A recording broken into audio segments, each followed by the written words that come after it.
നമ്മളിപ്പോൾ സ്വാഭാവികമായിട്ടൊരു ഹിറ്റ് ഉണ്ടാവുക അല്ലെങ്കിൽ ഒരു സൂപ്പർ ഹിറ്റ് സിനിമകൾ ഉണ്ടാവുക എന്നുള്ളത് പറഞ്ഞ പോലെ ഒരു ബാധ്യതയും കൂടെയാണ്. കാരണം ജനങ്ങൾ വീണ്ടും എന്താ പ്രതീക്ഷിക്കുക എന്നുള്ളത് നമുക്ക് പറയാൻ പറ്റില്ല. അപ്പോൾ സ്വാഭാവികമായിട്ടും ഒരു ഹിറ്റിന് ശേഷം കുറച്ച് തയ്യാറെടുപ്പുകളോട് കൂടിയാണ് സ്വാഭാവികമായിട്ടൊരു ഫിലിം മേക്കർ ഒരു സിനിമയെ സമീപിക്കുക. എന്നെ സംബന്ധിച്ചിടത്തോളം ഈ 22 ഫീമെയിൽ കോട്ടയം എന്നുള്ള സിനിമ എൻ്റെ ആദ്യ സിനിമയുടെ സമയത്തുണ്ടായിരുന്ന ഒരു കോൺസെപ്റ്റാണ്, ഒരു ഐഡിയ ആണ്. അപ്പോൾ സോൾട്ട് ആൻഡ് പെപ്പറിന് ശേഷം ഞാൻ ചെയ്യേണ്ട 1-2 സിനിമകൾ വേറെ ഉണ്ടാവുകയും, പക്ഷെ പെട്ടെന്ന് ഇങ്ങനെ ഇതൊരു ചെറിയ സിനിമയാണ്, അപ്പോൾ ഒരു ചെറിയ സിനിമ ചെയ്യാം, സോൾട്ട് ആൻഡ് പെപ്പറിൽ നിന്നും ഒരുപാട് മാറി ഒരു സിനിമ ചെയ്യാം എന്നുള്ള ഒരു ലക്ഷ്യത്തോടു കൂടിയാണ് ഈ 22 ഫീമെയിൽ കോട്ടയം എന്നുള്ള സിനിമയിലേക്ക് ഞങ്ങൾ ലാൻഡ് ചെയ്തത്. എന്നെ സംബന്ധിച്ചിടത്തോളം ഈ ഹിറ്റിൻ്റെ അല്ലെങ്കിൽ സോൾട്ട് ആൻഡ് പെപ്പറിൻ്റെ വിജയത്തിൻ്റെ ഒരു എഫക്റ്റും ഞങ്ങളിൽ ആർക്കും ഉണ്ടാവരുതെന്നുള്ളൊരു നിർബന്ധമുണ്ട്. അതുകൊണ്ട് തന്നെ ഫ്രഷ് ആയിട്ടുള്ളൊരു സിനിമയെ സമീപിക്കുന്ന പോലെ അല്ലെങ്കിൽ ആദ്യ സിനിമ ചെയ്യുന്ന അതേ ഗൗരവത്തോടു കൂടി തന്നെയാണ് ഈ സിനിമയും ഞങ്ങൾ സമീപിച്ചിട്ടുള്ളത്.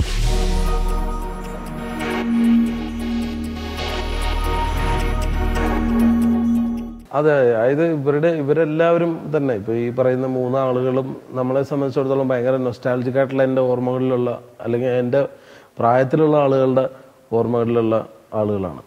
ഇപ്പോൾ പ്രതാപോത്തൻ പറയുന്ന പോലെ നമുക്ക് വലിയ തരത്തിലുള്ള ഒരു നൊസ്റ്റാൾജി ഉള്ള ഒരാളാണ് അദ്ദേഹത്തിൻ്റെ സിനിമകളും. അതുപോലെ തന്നെ ടി ജി രവി, ഞാൻ ഷൂട്ട് ചെയ്യുന്ന സമയത്ത് തന്നെ ഞാൻ അത്ഭുതപ്പെട്ടു പോയ തരത്തിലുള്ള ഒരു ആക്ടറാണ് അദ്ദേഹം. നമ്മൾ പ്രതീക്ഷേനേക്കാളൊക്കെ എത്രയോ ഉയരത്തിൽ നിൽക്കുന്ന, എനിക്ക് തോന്നുന്നു ഇൻ്റർനാഷണൽ സ്റ്റാൻഡേർഡുള്ള ഒരു ആക്ടറാണ്. ആ രീതിയിലുള്ള മോഡുലേഷനും ആ രീതിയിലുള്ള പ്രസൻറ്റേഷനും പുള്ളിയുടെ കൈവശമുണ്ട്. ഇനിയും നമുക്ക് ഒരുപാട് ഇദ്ദേഹത്തെ ഉപയോഗിക്കാൻ പറ്റും എന്നുള്ളത് തന്നെയാണ് എൻ്റെ ഒരു ധാരണ. എന്നെ സംബന്ധിച്ചിടത്തോളം ഒരു വണ്ടർ കിഡായിരുന്നു ഞാൻ. അതായത് ഇപ്പോൾ പ്രതാപോത്തൻ സെറ്റിൽ വരുന്ന ആദ്യ ദിവസം ഫസ്റ്റ് ഡേ ഞങ്ങൾ ഷൂട്ടിങ് തുടങ്ങുന്നതെന്ന് തന്നെയാണ്. എന്നെ സംബന്ധിച്ചിടത്തോളം ഇദ്ദേഹത്തെ നേരിട്ട് കാണുന്നത് വേറൊരു അനുഭവമാണ്. അപ്പോൾ ഞാൻ ഇങ്ങനെ അത്ഭുതപ്പെട്ട് നിൽക്കുകയായിരുന്നു. പിന്നീട് അദ്ദേഹമായിട്ട് സംസാരിക്കുകയും സിനിമയുടെ കാര്യങ്ങൾ പറയുകയും അദ്ദേഹത്തിൻ്റെ സിനിമകളുടെ കാര്യങ്ങൾ സംസാരിക്കുകയും ഞാൻ കണ്ട സിനിമകൾ അദ്ദേഹമായിട്ട് എൻ്റെ അനുഭവം ഷെയർ ചെയ്യുകയൊക്കെ ചെയ്ത് ഞങ്ങളൊരു ഫ്രണ്ട്ലി ആയിട്ട് ഒരു അവസ്ഥയിൽ എത്തിയതിന് ശേഷമാണ് ഷൂട്ടിങ് തുടങ്ങാൻ തന്നെ പറ്റിയത്. അപ്പോൾ അങ്ങനെയുള്ള ആക്ടേഴ്സിനെ സംബന്ധിച്ച് ഇപ്പോൾ മമ്മൂക്കായും ലാലേട്ടനൊക്കെ ആണെങ്കിൽ നമുക്ക് കുറേ കൂടെ സ്ഥിരമായിട്ട് ഇപ്പോഴും സ്ക്രീനിൽ കാണുന്നവരാണ്. പക്ഷേ പ്രതാപോത്തനെ പോലുള്ള ഒരാൾ ഒരുപാട് കാലം മുമ്പ് നമ്മളെ ഭയങ്കരമായിട്ട് ഹോണ്ട് ചെയ്തിട്ടുള്ളൊരു ആക്ടറാണ്. അപ്പോൾ അദ്ദേഹത്തിൻ്റെ കൂടെ വർക്ക് ചെയ്യാൻ പറ്റുക എന്നുള്ളത് തന്നെ വലിയൊരു അനുഭവമാണ് ഞങ്ങളെല്ലാവരും സംബന്ധിച്ചിടത്തോളം. അത് ഈ പറഞ്ഞ പോലെ തന്നെ ആശ്ചര്യവും അത്ഭുതവും ഒക്കെ തന്നെയാണ് ആദ്യം നമുക്ക് തോന്നുന്നത്. എനിക്കും അങ്ങനെ തന്നെ ഉണ്ടായത്. അത് പിന്നീട് സാവധാനം ഈ ക്യാരക്ടറായി മാറുകയും ഞാനൊരു ഡയറക്ടർ, അദ്ദേഹം ഒരു ആക്ടറായിട്ട് മാറുകയൊക്കെ ചെയ്തു. പക്ഷേ എങ്കിൽ പോലും ഇപ്പോൾ ഈ ഡബ് ചെയ്ത് കഴിഞ്ഞ സമയത്താണ് പുള്ളി തന്നെ ഡബ് ചെയ്യണമെന്ന് പറഞ്ഞ് ഞാനും അദ്ദേഹത്തിനെ കൊണ്ട് തന്നെ ഡബ് ചെയ്യിക്കണമെന്ന് വിചാരിച്ചു. അതിനുശേഷം പുള്ളി വളരെ ഹാപ്പിയാണ് ഈ സിനിമയിൽ. അപ്പോൾ ഇറ്റ്സ് ലുക്കിംഗ് ഗുഡ് എന്നാണ് പുള്ളി പറഞ്ഞത്. അപ്പോൾ എന്നെ സംബന്ധിച്ചിടത്തോളം അദ്ദേഹത്തിൻ്റെ ഭാഗത്ത് നിന്ന് അല്ലെങ്കിൽ അദ്ദേഹത്തിൻ്റെ നാവിൽ നിന്ന് കിട്ടുന്ന ഒരു അഭിനന്ദനം പോലും നമ്മളെ സംബന്ധിച്ചിടത്തോളം വേറൊരു എനർജിയാണ്.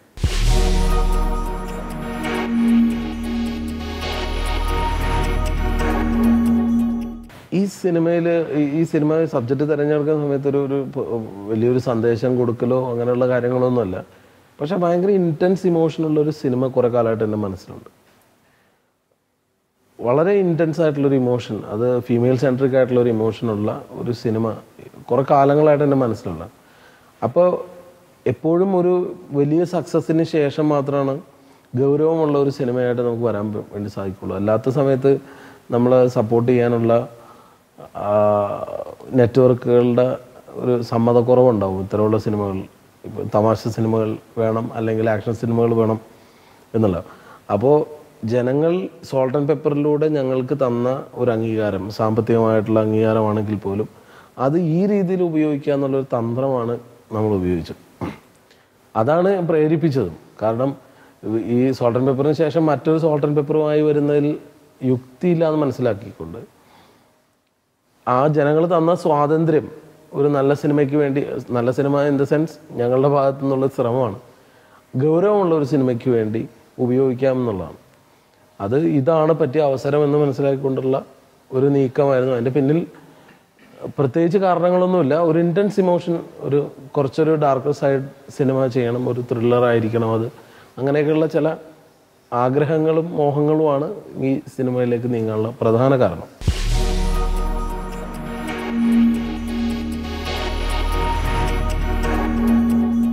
അല്ല, എന്നെ സംബന്ധിച്ചിടത്തോളം ഞാൻ പറഞ്ഞിട്ട് ഇപ്പോൾ ഈ സിനിമ ഭയങ്കര ഒരു കമേഴ്ഷ്യൽ ഫാക്ടേഴ്സ് മാത്രമുള്ള ഒരു സിനിമയായിരുന്നു, അല്ലെങ്കിൽ അത്തരമുള്ള ഒരു പരീക്ഷണമായിരുന്നു ശരിക്കും സോൾട്ട് ആൻഡ് പെപ്പർ. വളരെ ലൈറ്ററായിട്ടുള്ളൊരു സിനിമ, അത് സാമ്പത്തിക വിജയം നേടി, അത് എല്ലാ രീതിയിലും അംഗീകരിക്കപ്പെട്ടു. അപ്പോൾ എൻ്റെ മൂന്നാമത്തെ സിനിമ, അതിന് ശേഷം വരുന്നൊരു സിനിമയ്ക്ക് എനിക്ക് കുറച്ചും കൂടെ സ്വാതന്ത്ര്യം ഉണ്ടാവും ഏത് രീതിയിൽ നോക്കുകയാണ്. ഇപ്പോൾ അതുകൊണ്ട് തന്നെയാണ് പല ഹിറ്റുകൾക്ക് ശേഷവും ഡയറക്ടേഴ്സ് വലിയ ക്യാൻവാസിൽ വലിയ സിനിമകൾ ഉണ്ടാക്കാൻ നോക്കുന്നത്. എന്നെ സംബന്ധിച്ചിടത്തോളം ഇത് മുമ്പും മുതൽ എൻ്റെ മനസ്സിലുണ്ടായിരുന്ന ഒരു സിനിമയാണ്. അപ്പോൾ അത് ചെയ്യാൻ പറ്റിയ സമയം ഇതാണെന്നുള്ളൊരു തിരിച്ചറിവാണ്. ഈ സമയത്താണ് എനിക്കത് ചെയ്യാൻ പറ്റുക. കാരണം ഇതൊരു ചെറിയ ബഡ്ജറ്റ് സിനിമയാണ്. ഒരു ഹിറ്റിന് ശേഷം വരുന്ന ഒരു ടീം എന്നുള്ള നിലക്ക് ഞങ്ങൾക്ക് ബിസിനസ് നന്നായി നടക്കും. അപ്പോൾ സ്വാഭാവികമായിട്ടും പ്രൊഡ്യൂസർ അതിനകത്ത് സേഫ് ആവും. അപ്പോൾ വലിയ സാമ്പത്തിക പ്രശ്നങ്ങളില്ലാതെ ഒരു ചെറിയ ബഡ്ജറ്റിൽ എല്ലാവർക്കും താല്പര്യമുള്ള ഒരു സിനിമ, എല്ലാവർക്കും ഇൻട്രസ്റ്റിംഗ് ആയിട്ടുള്ള ഒരു സിനിമ ചെയ്യുക, അതിനെ പറ്റിയ ഏറ്റവും ഉചിതമായിട്ടുള്ള സമയം ഇതാണെന്നുള്ള ഒരു തോന്നലാണ് ഇങ്ങനെയുള്ള ഒരു സിനിമയിലേക്ക്. പിന്നെ അത് മാത്രമല്ല, ബഡ്ജറ്റിലല്ല കാര്യമെന്ന് വിശ്വസിക്കുന്ന ഒരാളാണ് ഞാൻ. ഒരുപാട് പൈസ മുടക്കി ഒരു സിനിമ ഉണ്ടാക്കുക, നമ്മളുടെ ഒരു ചെറിയ മാർക്കറ്റിൽ വലിയ സിനിമകൾ ഉണ്ടാക്കുക, അത് സിനിമയുടെ വലിപ്പം ബഡ്ജറ്റിലല്ല എന്ന് മനസ്സിലാക്കുന്ന ആളാണ്. കാരണം പഴയകാലത്ത് നമുക്കുണ്ടായിട്ടുള്ള മികച്ച പല സിനിമകൾക്കും വളരെ ചെറിയ ബഡ്ജറ്റ് മാത്രമേ ഉണ്ടായിരുന്നുള്ളൂ. അപ്പോൾ ഒരു സ്ക്രിപ്റ്റ് ഡിമാൻഡ് ചെയ്യുന്ന ബഡ്ജറ്റേ ഒരു സിനിമയ്ക്ക് ഉണ്ടാകാവൂ. അല്ലാതെ ഓഫ് സ്ക്രീൻ ചിലവുകളൊന്നും സിനിമയുടെ ചിലവായിട്ടൊന്നും എനിക്ക് തോന്നുന്നില്ല അത് കൂട്ടാൻ പറ്റുന്നുണ്ട്. ഓൺ സ്ക്രീൻ നമ്മൾ ചിലവാക്കുന്ന പൈസ അത് ഓൺ സ്ക്രീൻ കാണണം. ആ രീതിയിലായിരിക്കണം സിനിമ നമ്മൾ പ്ലാൻ ചെയ്യേണ്ടതെന്നുള്ളതാണ്. ഇപ്പോൾ ഇനിയിപ്പോൾ ഒരുപാട് പ്രതിസന്ധികളുള്ള സമയത്ത് കൂടിയാണ് മലയാളം ഇൻഡസ്ട്രി കടന്നു പോകുന്നത്. അപ്പോൾ ഇത്തരം ചില നീക്കങ്ങൾ ചിലപ്പോൾ നമ്മളെ ഇൻഡസ്ട്രിക്ക് വേറെ തരത്തിൽ സഹായകരമായേക്കാം. കാരണം നമ്മൾ ജനങ്ങളുടെ ടേസ്റ്റ് എന്ന് പറയുന്ന ഒരു സാധനത്തിന് നമ്മൾ ഇത്രയും കാലം തെറ്റിദ്ധരിച്ചുകൊണ്ടിരിക്കുകയായിരുന്നു. ജനങ്ങൾ ഇതേ ഇഷ്ടപ്പെടുള്ളൂ എന്ന് നമ്മൾ തെറ്റിദ്ധരിച്ചതാണ്. അപ്പം അത് മാറേണ്ട ഒരു സമയമായി. ജനങ്ങൾ നല്ലത് എന്ത് കൊടുത്താലും സ്വീകരിക്കും എന്നുള്ളത് ഈ അടുത്ത കാലത്ത് ഇറങ്ങിയ ഒരുപാട് ചിത്രങ്ങൾ തെളിയിക്കുന്നുണ്ട്. അപ്പോൾ ആ ഒരു മൊമെൻറ്റത്തിന് കുറച്ചും കൂടെ ശക്തി ഉണ്ടാക്കാൻ വേണ്ടി ഇപ്പോൾ സക്സസ്ഫുള്ളായിട്ടുള്ള, സാമ്പത്തികമായിട്ട് സക്സസ്ഫുള്ളായിട്ടുള്ള സിനിമകളുടെ സംവിധായകരൊക്കെ ഈ നിലയിൽ കുറച്ചുകൂടെ ഗൗരവമുള്ള ചെറിയ പവർഫുള്ളായിട്ടുള്ള സിനിമകൾക്ക് വേണ്ടി ശ്രമിക്കുകയാണെങ്കിൽ ആ മൊമെൻറ്റത്തിന് കുറച്ചും കൂടെ ശക്തി വരുന്നുള്ളതാണ്.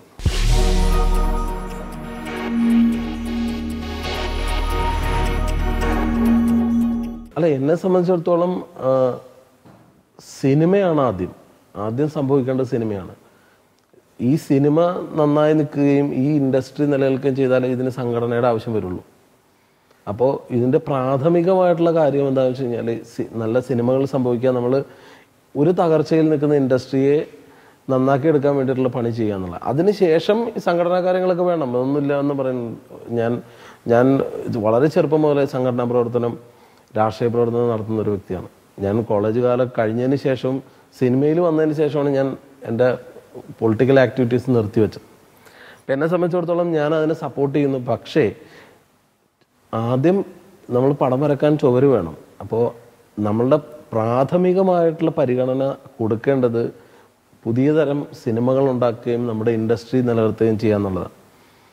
അല്ലാതെ ആദ്യം സംഘടന ഉണ്ടാക്കുകയും ആദ്യം സംഘടനാ പ്രവർത്തനം നടത്തുകയും പിന്നീട് സിനിമ ഉണ്ടാക്കുകയും അല്ലെങ്കിൽ അത് പ്രതിസന്ധി എന്ന് ചെയ്യുകയല്ല വേണ്ടതെന്നുള്ളതാണ് ഞാനൊക്കെ ഇപ്പോൾ വളരെ ചെറുപ്പത്തിൽ, അല്ലെങ്കിൽ വളരെ എൻ്റെ മൂന്നാമത്തെ സിനിമയുടെ ഒരു വയസ്സ് മാത്രമേ എന്നെ സംബന്ധിച്ചിടത്തോളം ഉള്ളൂ.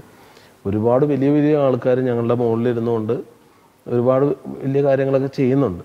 പക്ഷേ എന്നെ സംബന്ധിച്ചിടത്തോളം എൻ്റെ വ്യക്തിപരമായിട്ടുള്ളൊരു അഭിപ്രായം, ഞാനും സംഘടനയിൽ അംഗമാണ്, സംഘടനാ പ്രവർത്തനങ്ങളൊക്കെ നടത്തുന്ന ആളാണ്. അപ്പോൾ പ്രാഥമികമായ ഒരു മുൻഗണന കൊടുക്കേണ്ടത് സിനിമകൾക്കാണ്. നല്ല സിനിമകൾ ഉണ്ടാക്കുക എന്നുള്ളത്. അതിനുള്ള പണി എടുക്കാതെ ഈ സമരങ്ങളും കാര്യങ്ങളും ഒക്കെ ആയിട്ട് മുന്നോട്ട് പോവുകയാണെങ്കിൽ അതൊക്കെ നടക്കും. സംഘടനാ പ്രവർത്തനം നടക്കും, സമരങ്ങളും നടക്കും, തർക്കങ്ങളും നടക്കും. പക്ഷെ സിനിമ സംഭവിക്കില്ല. അപ്പോൾ എനിക്ക് തോന്നുന്നു അത് മാറി വരും. കാരണം ഇപ്പോൾ നമുക്കറിയാം പല വലിയ കൊലകൊമ്പന്മാരായിട്ടുള്ള ഈ സിനിമാ സംഘടനാ പ്രവർത്തകരുടെയും പിന്നീട് അവരുടെ ഗതിയിൽ വന്ന വ്യത്യാസങ്ങൾ മനസ്സിലാവും. അപ്പോൾ ഇതാണ് കാരണം. സിനിമയെ സംരക്ഷിക്കാതെ വ്യക്തിപരമായിട്ടുള്ള കാര്യങ്ങളിലേക്ക് ഈ സംഘടനാ നേതാക്കൾ ചുരുങ്ങുമ്പോഴാണ് ഈ സംഘടനയും തകരുന്നത്, സിനിമയും തകരുന്നതെല്ലാം. അപ്പോൾ ഇനി അങ്ങനെ ഉണ്ടാവില്ല എന്നുള്ളത് വിശ്വസിക്കാം. ഈ സംഘടനാ പ്രവർത്തനവും നടക്കണം, സിനിമാ പ്രവർത്തനവും നടക്കണം. പിന്നെ തർക്കങ്ങൾ ഉണ്ടാവുന്നത് പുതിയ കാര്യമല്ല. തർക്കങ്ങൾ പക്ഷേ നമ്മുടെ ഇൻഡസ്ട്രിയെ ബാധിക്കാത്ത രീതിയിൽ അല്ലെങ്കിൽ സിനിമയെ ബാധിക്കാത്ത രീതിയിൽ ആ തർക്കങ്ങൾക്ക് പരിഹാരം കാണുക എന്നുള്ളത്. ഇതിനകത്ത് പലപ്പോഴും സംഭവിക്കുന്നത് എന്താണെന്ന് വെച്ച് കഴിഞ്ഞാൽ വളരെ പേഴ്സണലായിട്ടുള്ള ഈഗോസാണ് ഈ പ്രശ്നങ്ങളുടെയൊക്കെ കാരണമായി ഭവിക്കുന്നത്. അല്ലെങ്കിൽ ആ പ്രശ്നങ്ങൾ നീണ്ടുപോകാൻ വേണ്ടി ഉള്ള കാരണം എന്ന് പറഞ്ഞാൽ വളരെ വ്യക്തിപരമായിട്ടുള്ള വാശികളും ഗ്രൂപ്പിസവുമാണ് ഇതിനെ വലുതാക്കുന്നത്. അപ്പം പ്രശ്നങ്ങളില്ലാതിരിക്കില്ല, പ്രശ്നങ്ങൾ എപ്പോഴും ഉണ്ടാവും. പക്ഷെ അതിന് മുൻഗണനാക്രമത്തിൽ ആദ്യം സിനിമ നടക്കണം എന്ന രീതിയിലുള്ളൊരു നല്ല എന്താ പറയുന്നത് വീക്ഷണം, ഒരു പോയിന്റ് ഓഫ് വ്യൂ ആ കാര്യത്തിൽ ഉണ്ടാക്കണം എന്നുള്ളതാണ് എൻ്റെ ഒരു വ്യക്തിപരമായിട്ടുള്ള അഭിപ്രായം. ഇനി എന്ത് സംഭവിക്കുമെന്ന് എനിക്കറിയില്ല, കാരണം ഞാൻ ഒരു സംഘടനയുടെ നേതാവല്ല.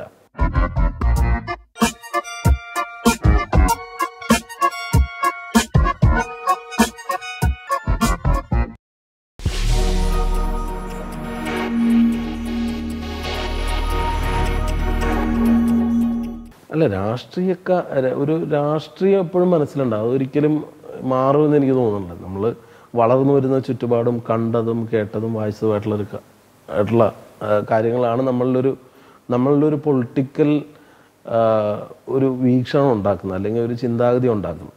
അത് എനിക്ക് തോന്നുന്നുള്ളത് മാറും എന്നുള്ളത്. പക്ഷെ ആക്റ്റീവായിട്ടുള്ളൊരു പൊളിറ്റിക്കൽ ഒരു മൂവ്മെൻറ്റിൽ നിന്നും ഞാൻ തൽക്കാലം സിനിമാ പ്രവർത്തനമാണ് ഇപ്പോൾ പ്രധാനമായിട്ട് ചെയ്യേണ്ടത്.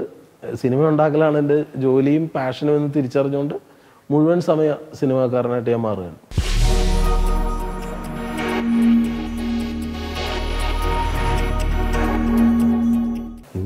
എന്നത്തെ രാഷ്ട്രീയത്തെ പറ്റി എനിക്ക് നല്ല അഭിപ്രായമുള്ളൂ. പ്രശ്നങ്ങളും കാര്യങ്ങളും എല്ലാം സ്വാഭാവികമാണ്, ഈ പറഞ്ഞ പോലെ തന്നെയുള്ള കാര്യങ്ങളാണ്.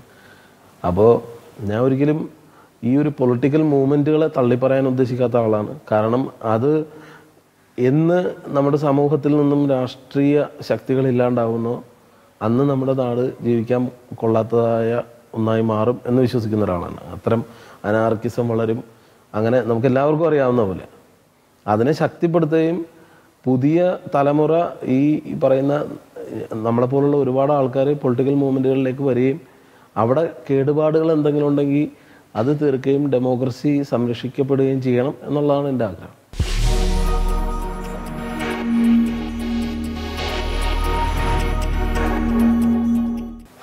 അതിന് സാധ്യതയുണ്ട്. കാരണം ഞാൻ വളരെ ആക്റ്റീവായിട്ട് സ്കൂൾ കാലം മുതൽ രാഷ്ട്രീയ പ്രവർത്തനം നടത്തിക്കൊണ്ടിരുന്നതാണ്. പിന്നെ ഈ നാടകങ്ങളും കാര്യങ്ങളും ഒക്കെയാണ് എൻ്റെ വഴിയൊന്ന് പതുക്കെ മാറ്റിയതിനകത്ത്. അപ്പോൾ മനസ്സിലുള്ള പാഷൻ എന്നുള്ള നിലയ്ക്കാണ് ഞാൻ സിനിമയെ ഫോളോ ചെയ്തത്.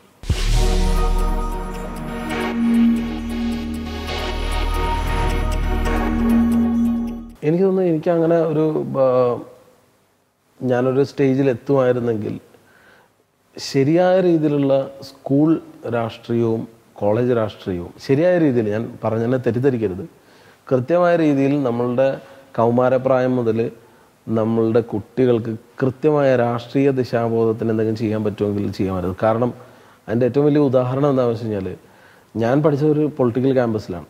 അപ്പോൾ എൻ്റെ ചുറ്റും അന്നുണ്ടായിരുന്ന ആൾക്കാർ പിന്നീട് പൊതുസമൂഹത്തിലേക്ക് ഇറങ്ങുകയും അവർ ജീവിതത്തെ അഭിമുഖീകരിക്കുകയും ചെയ്യുന്നത്ര ശക്തിമത്തായിട്ട് പിന്നീട് വരുന്ന തലമുറക്ക് അത് പറ്റുന്നില്ല എന്നുള്ളത്.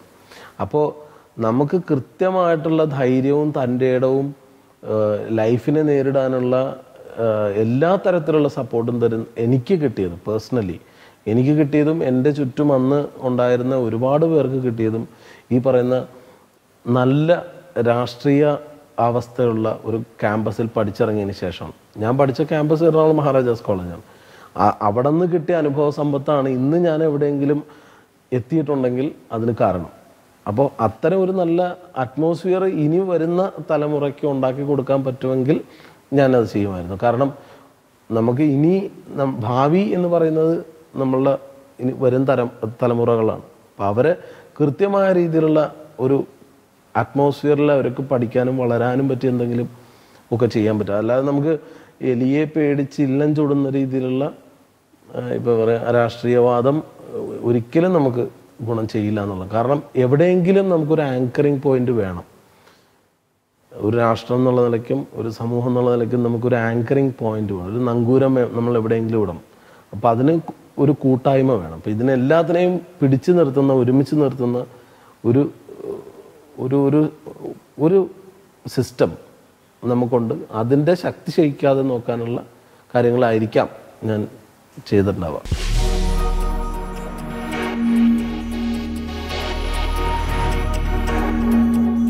പിന്നെ ഉത്തരവാദിത്വം ഏറ്റെടുക്കേണ്ട സമയമാണെന്ന് നമുക്ക് തോന്നിക്കഴിഞ്ഞാൽ എന്തായാലും ഇപ്പോൾ വേറെ ആരും ഈ പ്രശ്നങ്ങളിൽ ഇടപെടാനും കാര്യങ്ങളെ അഭിമുഖീകരിക്കാനും തയ്യാറാവാത്തൊരവസ്ഥയിൽ ആ ഉത്തരവാദിത്വം എനിക്ക് വരികയാണെന്നുണ്ടെങ്കിൽ ഞാനത് ഏറ്റെടുത്തേ പറ്റൂ.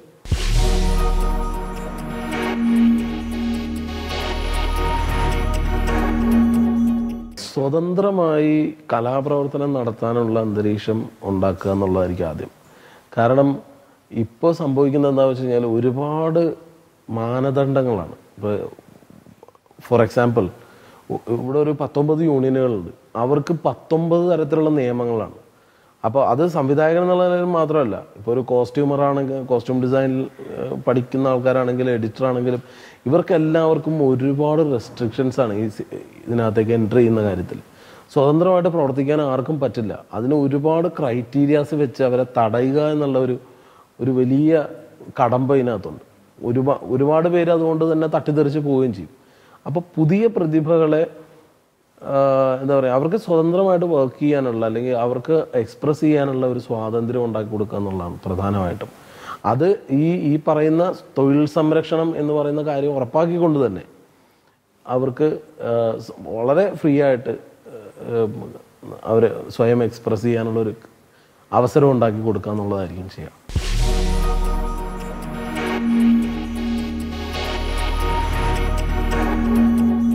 അഹങ്കാരം ഇതുവരെ എൻ്റെ അടുത്ത് അങ്ങനെ ആരും പറഞ്ഞിട്ടില്ല. ഇനിയിപ്പോൾ പറഞ്ഞാലും എനിക്ക് പ്രശ്നമൊന്നുമില്ല. എന്നെ സംബന്ധിച്ചിടത്തോളം അത് തന്നെയാണ്. അതായത് അത് തന്നെയാണ് എന്നെ സംബന്ധിച്ചിടത്തോളം. ഞാനായിട്ട് ആരെയും ഉപദ്രവിക്കാതിരിക്കുകയും എന്നെ ആരും ഉപദ്രവിക്കാതിരിക്കുകയും ചെയ്യുന്ന കാലത്തോളം സമാധാനം എന്നുള്ളതാണ്. പക്ഷെ എന്നെ സംബന്ധിച്ചിടത്തോളം എന്നെപ്പോലെ ചിന്തിക്കുന്ന ഒരു 10 പേരെങ്കിലും ഉണ്ടെങ്കിൽ, ഇതിപ്പോൾ ആരെയും അറ്റാക്ക് ചെയ്യാനോ അല്ലെങ്കിൽ ആരുടെയും പണി മുടക്കാനോ അല്ലെങ്കിൽ അവരെ ഉപദ്രവിക്കാനോ അല്ല. നമ്മൾക്ക് അഭിപ്രായ സ്വാതന്ത്ര്യമുണ്ട്. ആരെയും ഹനിക്കാത്ത, ആരെയും വേദനിപ്പിക്കാത്ത രീതിയിലുള്ള അഭിപ്രായം നമുക്ക് പറയാം. ആരെയും പേടിക്കേണ്ട കാര്യം നമുക്ക് ഈ നാട്ടിലില്ല. നമുക്ക് സ്വതന്ത്രമായിട്ട് ജീവിക്കാനുള്ള സാഹചര്യം ഇന്ന് തൽക്കാലം കേരളത്തിലുണ്ട്. അപ്പം അതുകൊണ്ട് ഞാൻ പറയുന്ന കാര്യങ്ങളിൽ പൂർണ്ണ ബോധ്യമുള്ള കാര്യങ്ങൾ, സത്യസന്ധമായ പൂർണ്ണ ബോധ്യമുള്ള കാര്യങ്ങൾ മാത്രമേ ഞാൻ സംസാരിക്കാറുള്ളൂ. അപ്പോൾ അഹങ്കാരി എന്നുള്ളൊരു പേര് തൽക്കാലം ഇതുവരെ വന്നിട്ടില്ല.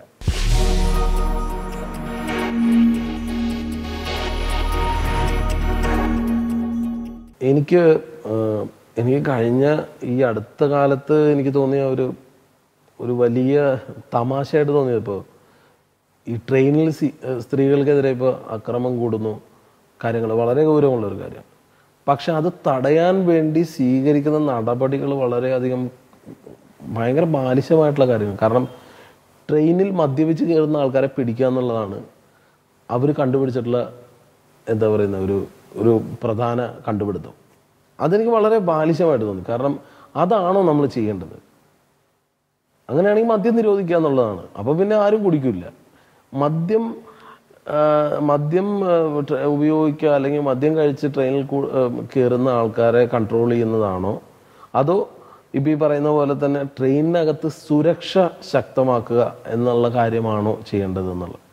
പിന്നെ അതുപോലെ തന്നെ നമ്മളൊരു കാര്യം നടക്കുമ്പോഴല്ല ഈ പറയുന്ന കോലാഹലങ്ങളൊക്കെ ഉണ്ടാകുന്നത്. കാരണം നമ്മളുടെ ഇൻ്റലിജൻസ് എന്ന് പറയുന്ന ഒരു വിഭാഗമുണ്ട്, നമുക്ക് ക്രൈം ബ്രാഞ്ച് എന്ന് പറയുന്ന ഒരു വിഭാഗമുണ്ട്. അപ്പോൾ നമ്മളെ സംബന്ധിച്ചിടത്തോളം ഈ ക്രൈം സംഭവിക്കുന്നതിന് മുമ്പ് തടയുക എന്നുള്ളൊരു മാർഗം കൂടെ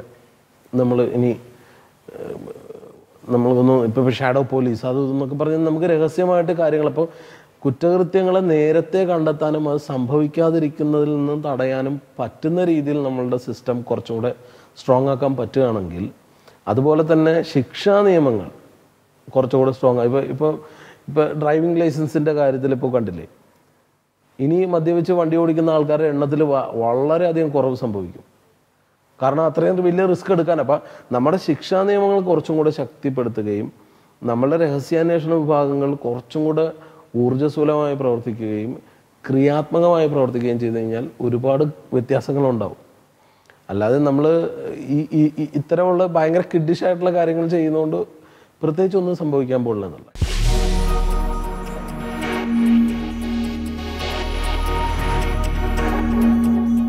ഞാൻ പറയട്ടെ, ഇതിപ്പോൾ നമ്മൾ നിയമപരമായിട്ട് ചിലപ്പോൾ ഇത് അനുവദിക്കുന്നില്ല എങ്കിൽ പോലും ഇതിന് അവസരങ്ങളില്ല ഇവിടെ. ഇതിനിപ്പോൾ സ്വാതന്ത്ര്യമില്ല എന്ന് ആരാണ് പറയുന്നത്? ഇതിന് സ്വാതന്ത്ര്യമുണ്ട് ഇവിടെ. അല്ലെങ്കിൽ ഇതിപ്പോൾ ഈ കാര്യങ്ങളൊക്കെ ചെയ്യാണ്ടാണോ ആൾക്കാർ ജീവിക്കുന്നത്? അപ്പം ഇതാണ് അതിൻ്റെ കാരണമെന്നില്ല. അങ്ങനെ അനുവദിക്കുന്ന നാടുകളിലടക്കം ക്രൈമുകൾ ഉണ്ടാവാറുണ്ട്. ഇതൊരു തരം മാനസിക രോഗമാണല്ലോ. അത് നമ്മൾ ഒരു മരുന്നെന്നുള്ള നിലയ്ക്ക് ഇവിടെ വേശ്യാലയങ്ങൾ തുറന്നുകൊണ്ട് ഇത് സംഭവിക്കാൻ പോകുന്നില്ല.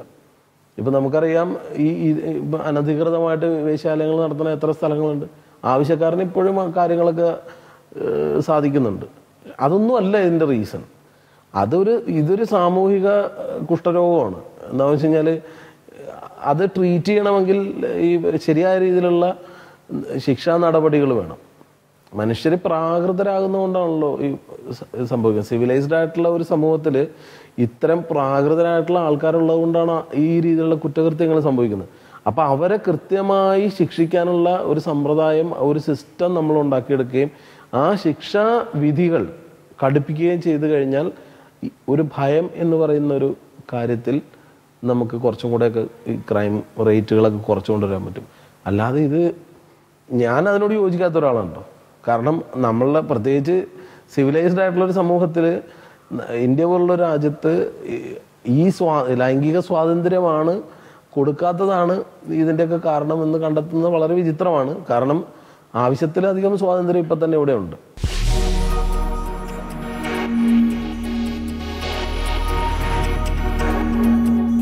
ഡിവോഴ്സുകൾ നടക്കുന്നു എന്ന് പറയുന്നു.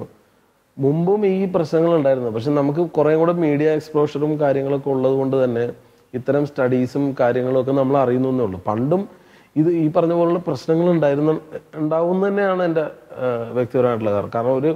ഒരു സ്ത്രീയും പുരുഷനും തമ്മിൽ യോജിക്കാവുന്ന ഒരുപാട് കാര്യങ്ങളുണ്ടെങ്കിലും യോജിക്കാൻ പറ്റാത്ത രീതിയിലുള്ള ഒരുപാട് കാര്യങ്ങളുണ്ട്. രണ്ടുപേരും രണ്ട്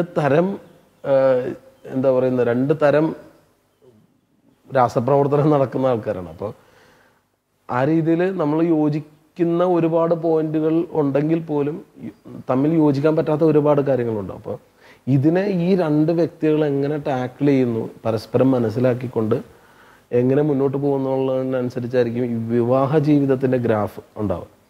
അപ്പോൾ ഒരു പോയിന്റിൽ ഇവർക്ക് യോജിക്കാൻ പറ്റാത്ത രീതിയിൽ അവർക്ക് തമ്മിൽ അഭിപ്രായ വ്യത്യാസങ്ങൾ ഉണ്ടാവുകയും വേർപിരിഞ്ഞ് ജീവിക്കാൻ തീരുമാനിക്കുകയും ചെയ്യുമ്പോഴാണ് ഈ ഡിവോഴ്സ് സംഭവിക്കുന്നത്. അപ്പോൾ ഇപ്പോൾ ചിലപ്പോൾ റേറ്റ്സ് കൂടുതലായിരിക്കാം. കാരണം കുറച്ചും കൂടെ ഫ്രീഡം ഉള്ളതുകൊണ്ട്. പണ്ട് ചിലപ്പോൾ സ്ത്രീകളെ സംബന്ധിച്ചിട്ടാണെങ്കിൽ ഒരു ഡിവോഴ്സ് ചെയ്യപ്പെട്ട ഒരു പെൺകുട്ടിക്ക് പണ്ട് ഒരുപാട് പ്രശ്നങ്ങൾ ഉണ്ടായിരുന്നിരിക്കാം ജീവിക്കാനായിട്ട്. പക്ഷെ ഇന്ന് കുറെ കൂടെ ലിബറേഷൻ അവർക്ക് കിട്ടിയിട്ടുണ്ട്. അപ്പോൾ സ്വാഭാവികമായിട്ടും സ്ത്രീകൾ അതിന് തയ്യാറാവുന്നു.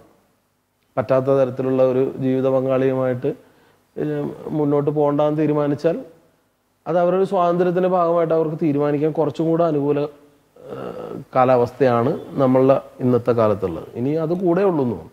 എൻ്റെ വളരെ വ്യക്തിപരമായിട്ട് അഭിപ്രായം എന്താ വെച്ച് കഴിഞ്ഞാൽ, ഒരു കാലത്തും നമ്മളുടെ എല്ലാ അഭിപ്രായത്തോടും യോജിച്ചു പോകുന്ന ഒരാളെ നമുക്ക് കിട്ടില്ല. നമ്മൾ സുഹൃത്തുക്കളാണെങ്കിൽ പോലും ഒരുപാട് പ്രശ്നങ്ങളുണ്ടാവും, അഭിപ്രായ വ്യത്യാസങ്ങളുണ്ടാവും, ടേസ്റ്റിൽ ഡിഫറൻസുകൾ ഉണ്ടാവും. അപ്പോൾ അതെല്ലാം നമ്മൾ ഗീവ് ആൻഡ് ടേക്ക് എന്ന് പറയുന്ന പോലെ ഒരു രീതിയിലല്ലേ മുന്നോട്ട് പോകുന്നത്. അപ്പോൾ പരമാവധി അതിനുവേണ്ടി ശ്രമിക്കുക എന്നുള്ളതാണ്. പരമാവധി, അതായത് കുറ്റവും കുറവും കാര്യങ്ങളും ഒക്കെ ഉണ്ടെങ്കിൽ പോലും അതെല്ലാം പറഞ്ഞ് മനസ്സിലാകാവുന്നൊരു ലെവലിലേക്ക് ആ റിലേഷൻഷിപ്പിനെ കൊണ്ടുപോവുകയും വേർപിരിയാതെ തന്നെ പറ്റുമെങ്കിൽ ജീവിക്കാൻ ശ്രമിക്കുക എന്നുള്ളത് തന്നെയാണ്. അത് തന്നെയാണ് ചെയ്യേണ്ടത്.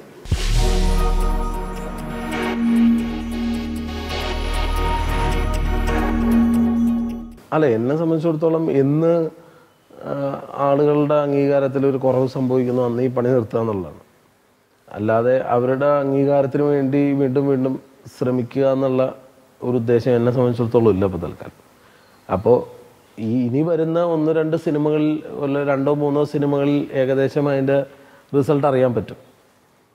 അപ്പോൾ പിന്നെ ഭാവി പരിപാടികൾ പിന്നീട് തീരുമാനിക്കും. കാരണം അങ്ങനെ ഭയപ്പെട്ട് ഈ കരിയറിൽ കടിച്ചു തൂങ്ങാൻ എനിക്ക് താല്പര്യമില്ല.